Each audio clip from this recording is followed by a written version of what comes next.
Walayda Kunduz bulus walay qalayzal Qariyay Antapa qışlaqdan aman qalandaring ösürmäşine şair Ahmet Sadat'ın şiiri. Qalbim töründe jayim bolsam diyon hemrayim Baede bu hoş ahlak ey can tapılmaz senin tayim Sen diyer yürek mana sen gerek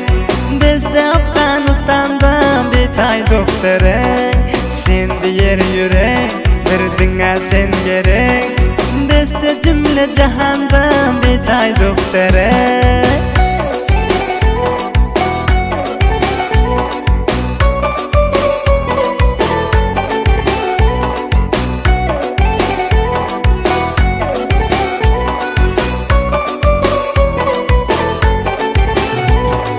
Dima kaçtı ya gözüm Hoşluyor yarım ödüm Ağzına maska tutup Eydat edersin şu nazım Sen diyer yürek Bana sen gerek Bizde Afganistan'dan bir tay doktorek Sen diyer yürek Birdinga sen gerek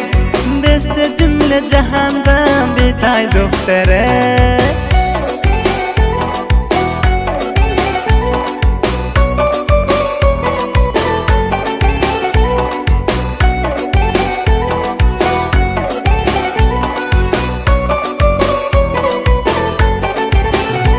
Hey buldum köp sana kumar Eyledin meni bimar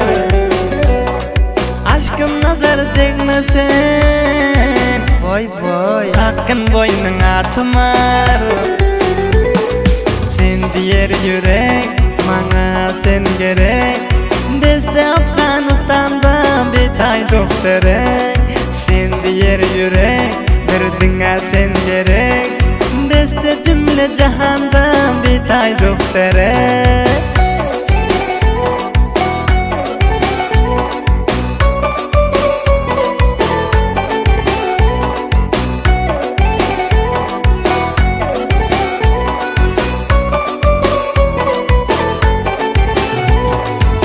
Dersin hiru pere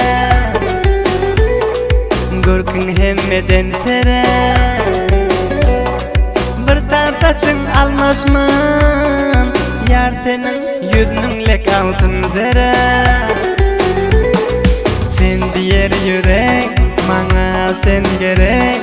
Bizde Afganistan'dan bir tay doktorek Sen diyer yürek Birdinga sen gerek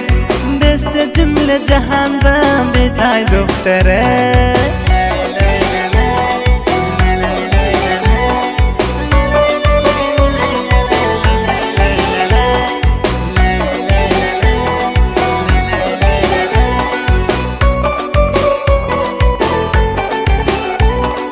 Sarp eden elde varım Bir sen üçün nigarım Aman kalandır diyer özünden vafadarım Eylerin mudam yadın Dilden düşürmen adın Şair Ahmet Sadat'tir Urulmaz gülüm bağda Sen diyer yürek Bana sen gerek Bizde Afganistan'dan bir tay doktorek Sen diyer yürek Birdinga sen gerek Bizde cümle cahandan bir tay doktorek